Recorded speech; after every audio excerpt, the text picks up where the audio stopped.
For many of us, life it's just too loud. We're not sensing the presence of God because He's whispering, but we're missing it. Maybe your day starts with an alarm clock and a hurried morning routine. If you're like many, you hit the snooze more times than you should.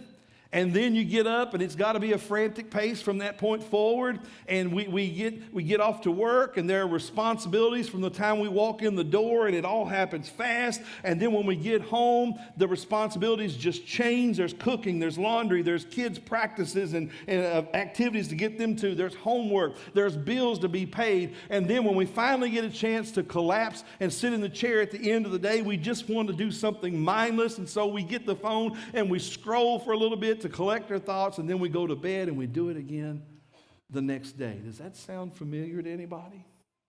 Where do we expect to hear a whisper from God in the midst of a routine like that?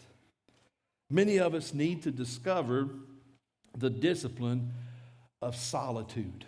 Solitude. That's not a word that we often think of, but solitude is defined as the intentional, temporary withdrawal from people, and all the introverts said, amen. The intentional withdrawal from people and distractions in order to focus solely upon God. There are certain seasons of life where solitude is easier to find than others. Now, it's gotten a lot easier in my life lately. But when I was teaching school and working here part-time, and had two young sons at home who had their own activities, and I had to make sure they did their homework, and Dana and I were shuttling them everywhere. Solitude was hard to come by. There was always something going on and a responsibility that needed to be taken care of. And I think that's why my early morning time with God became so important to me, because it was in that moment that everything was still, while everybody else was still asleep. The coffee was brewing. That's biblical too, isn't it? I mean, there's a whole book, Hebrews. It's in there, right? Maybe you're not a morning person and that doesn't work for you. Maybe late at night after the kids are in bed and you finally get those little rascals put down and the house gets quiet. Maybe that's your time to find this solitude. I've heard from people who spend their lunch break alone with God, and they say, I leave, I go out and sit in my car and get my Bible and I pray, and it's just me and God for 30 minutes, whatever works. But find your place and your time. Jesus is our perfect example in everything, but He is also our example in solitude.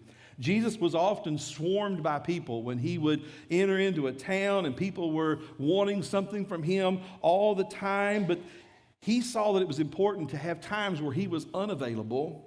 In Mark 6:31, it says, then Jesus said, let's go off by ourselves to a quiet place and rest a while. He said this because there were so many people coming and going that Jesus and His apostles didn't even have time to eat. Jesus prioritized not only just being alone, but spending time when it was just Him and the Father. Mark 1:35, very early in the morning while it was still dark, Jesus got up, He left the house, and He went off to a solitary place where He prayed. He knew that as a result of that time, that wasn't wasted time. No, that was time well spent, because when He came back, He would have more to give to the people that needed Him than if He ran dry and didn't have anything to give.